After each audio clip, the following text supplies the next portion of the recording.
Thank you very much, Okvi, for these great words. Ladies and gentlemen, dear colleagues, the 75th anniversary of Haus der Kunst inauguration gives us the opportunity to think about its past and the complex historical process that created the institution in its present form. The period from 1937 to 1955 plays a decisive role in this development. Its beginnings were marked by the Nazi ideology and its end characterized by the early days of West Germany's transformation to a democratic constitutional state. The political and cultural transformations of this time not only fundamentally changed the contextual orientation of Haus der Kunst, but also paved the way for its transformation into an international exhibition venue. It is, therefore, no coincidence that Histories in Conflict focuses on the years between 1937 and 1955. My introduction will take a close look at the history of Haus der Kunst and its international references during these years, which also serve as the framework for 2 days' lectures and discussions. I would like to open the symposium talking about the year 1937. You see the first photo. This year, the year 1937, marks a turning point in cultural life in Germany. On July the 18th, Adolf Hitler opened the newly erected Haus der Kunst. Like in 1933, when he laid the foundation stone, the Day of German Art was being celebrated with an enormous parade going throughout the city. Munich, the capital of German art, was once again immersed in a sea of swastika flags. And anyone in the city at that time would have noticed the spectacular effort and visual propaganda with which the Nazis transformed this day of celebration into their own production.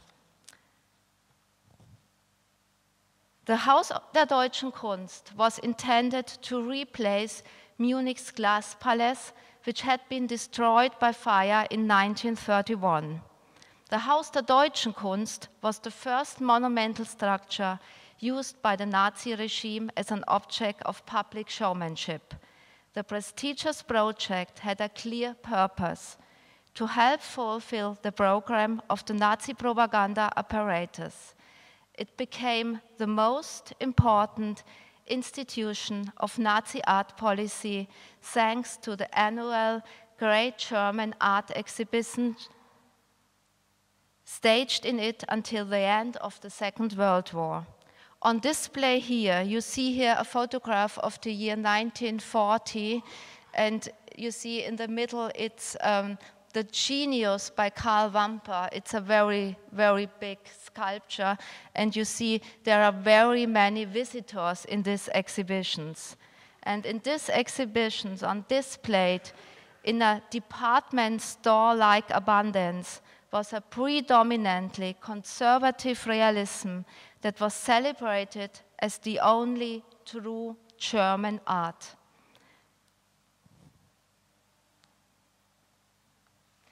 Some of the exhibited pieces were also presented to an international public at the Venice Biennales between 1938 and 1942 as official representations of Nazi art in Germany. That's a photograph of the German pavilion. Inside the German pavilion in 1938, you see sculptures by Arno Breker and paintings by Adolf Wissel. And perhaps some of you know that the Munich architect Ernst Heiger not only redesigned the German pavilion in 1938, he also designed the bar in Haus der Deutschen Kunst, the 2 days golden bar. Perhaps you have the opportunity to see this design later in the coffee break or so on. In contrast, Modern art was condemned as degenerate, liquidated from public art life, and sold on the international art market as a foreign currency earner. In his opening speech at the Haus der Kunst, Adolf Hitler took up arms against the modernismus he so detested, declaring a relentless cleansing war on the lot. And the following day, it became apparent that this was no empty threat. On July the 19th, 1937, the vilifying show Degenerate Art was opened in the nearby gallery building in the Hofgarten. A red, lurid-looking leaflet called for people to visit the show, which was to seal the fate of the avant-garde in Germany for more than a decade. Organized by Joseph Goebbels, the show was staged as a deliberate contrast to the first great German art exhibition in the Haus der Kunst. Exhibited here and confiscated from the collection of German museums for this purpose were works by artists such as Wassily Kandinsky or Max Beckmann. You see this on this picture, it's a work by Max Beckmann called The Beach. It's confiscated from the Städtische Galerie in Frankfurt, and since the exhibition Entartete Kunst, it has been disappeared.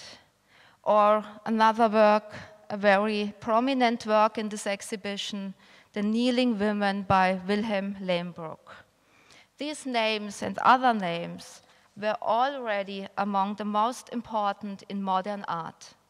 Modernismus is now verboten, wrote the New York Times about what had happened in Germany. Nevertheless, Nazi Germany was also sought to distinguish itself in an international cultural discourse. Designed by Albert Speer, the German house at the Paris World's Fair was inaugurated on May the 26th, 1937. Inside this massive building stood a model of the Haus der Kunst, like a radiating spotlight. And Gerdi Trost, the widow of the architect Paul Ludwig Trost, who had died in 1934, was awarded the Grand Prix for his design. Thus, the building, the Haus der Kunst, was not only a symbol of Nazi art policy and as such of the repression of free art, but also served as an advertising vehicle and a kind of ambassador of an inhuman regime which knew how to manipulate the international stage to serve its own propagandistic image cultivation. The Paris World Fair was held against the background of escalating political conflicts and opposing ideologies. The monumental architecture of the German house and the Soviet pavilion faced one another in a totalitarian contrast and dominated the fair's landscape with their towering presence. Next to the German house stood the Spanish pavilion, in which the Spanish Republic presented the horrors of the civil war that had ravaged the country since 1936. On exhibit here was Pablo Picasso's famous work, Guernica. The artist had made the painting for the Spanish pavilion and as a protest against the destruction of the eponymous Basque town destroyed by German bombs in April 1937. And it is no surprise that in Nazi Germany, only refuse characterized by scorn, ridicule, and mockery could be read about this famous anti-war icon.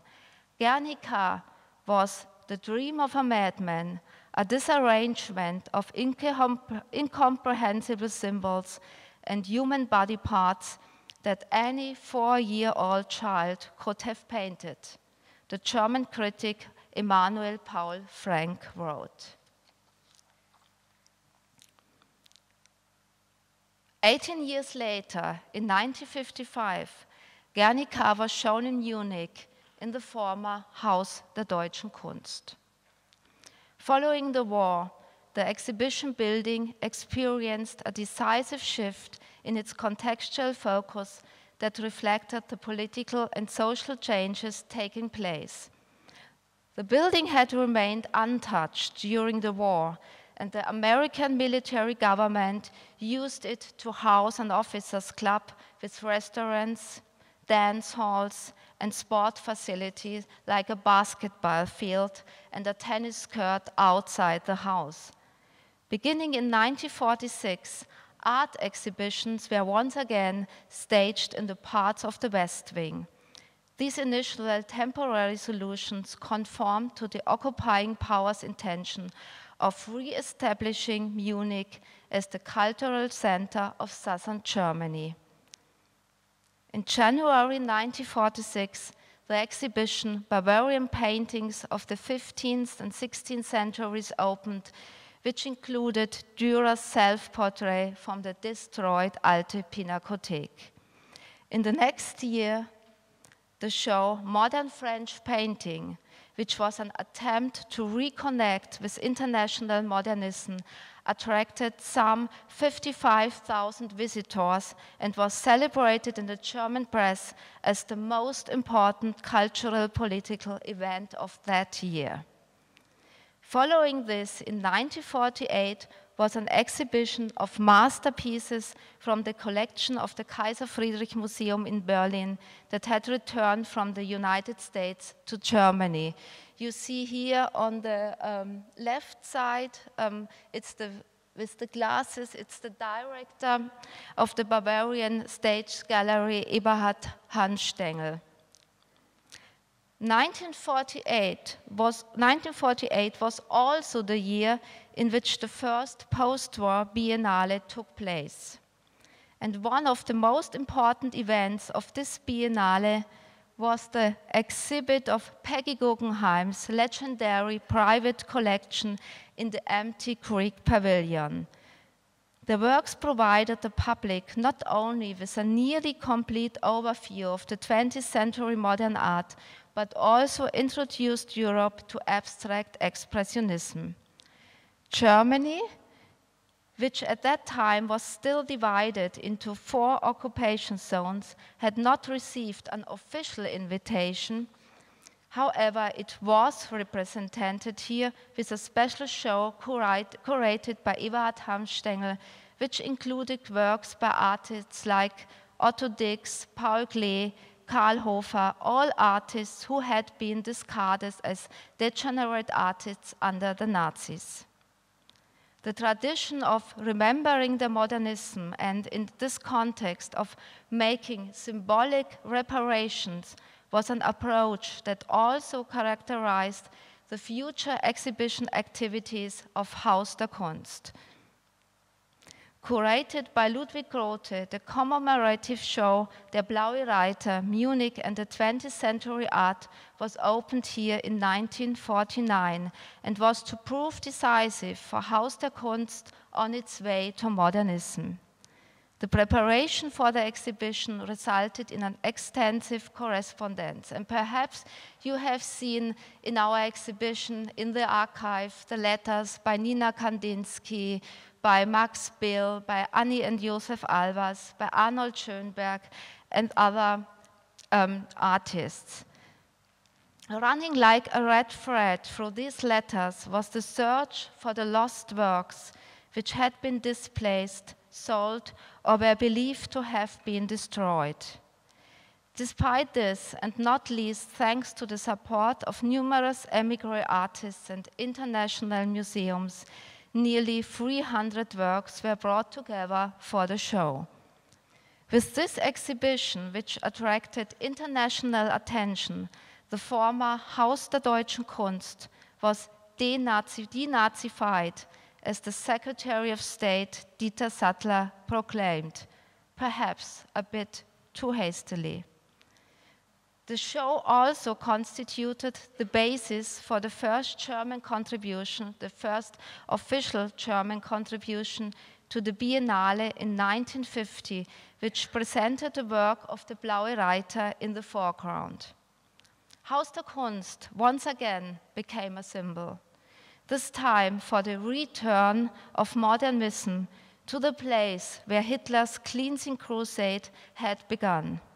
Other important exhibitions in this series included Painters at the Bauhaus in 1950, Max Beckmann in 1951, and as well the previously mentioned Picasso retrospective in 1955, in which Guernica was exhibited for the first time in Germany.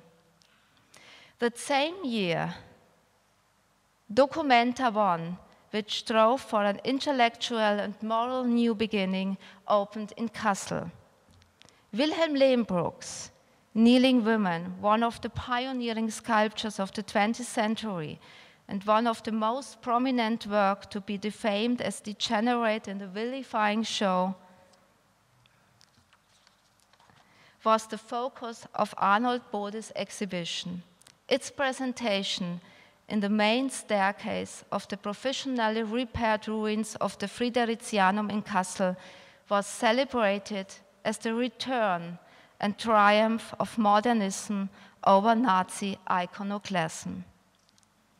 I hope my brief comments have shown that the history of Haus der Kunst is also a history of international references and parallels. Large exhibitions that were decisive for the cultural topography of the 20th century, the Paris World Fair, the Venice Biennale, and the first Documenta, constitute the coordinates of this international dimension. This aspect encourages a deeper examination, and this is where today's events come into play. I too am delighted that so many experts, colleagues, and interested people are present and eager to discuss topics and issues that are raised in the framework of our exhibition's Histories in Conflict. These include the significance of architecture in the context of power and ideology, the fate and influence of the avant-garde between 1937 and 1955, and the interaction between style and ideology, modernism and politics. A study of Haus der Kunst, eventful and turbulent history, also entails the sharpening and expanding of our views in order to gain new insights, and something I am sure we will accomplish today. Thank you.